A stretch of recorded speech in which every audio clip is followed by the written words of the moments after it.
இதில் வந்து ஆல்ரெடி கொஞ்சம் கேரக்டர்ஸ் இருக்குது, அதை நான் ரிமூவ் பண்ணிடுறேன்.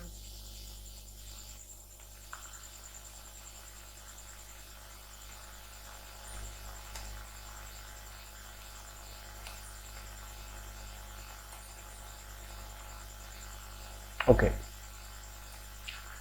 ஸோ பார்த்தீங்கன்னா நான் இப்போ லாஸ்ட்டாக டைப் பண்ண அப் ஆரோ ரைட் ஆரோ என்டர் தானே இருக்குது. நான் இப்போ இப்படி ஒரு கிளிக் பண்ணாலும் அது வந்து எனக்கு இந்த ஃபைலில் சேவ் ஆகும். ஓகேவா, நான் இங்கே என்ன நம்பர் நான் தரேன்னு பாருங்கள். சம் ரேண்டம் நம்பர் நான் தரேன். ஸோ என்கிட்ட ஹெச்டிஎஃப்சி பேங்க் டீட்டெயில்ஸ் எதுவும் இல்லை. ஓகே, நான் கொடுத்து நான் என்ட்ரு பண்ணுறேன்.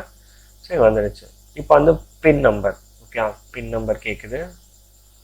ஐபிஐஎன்.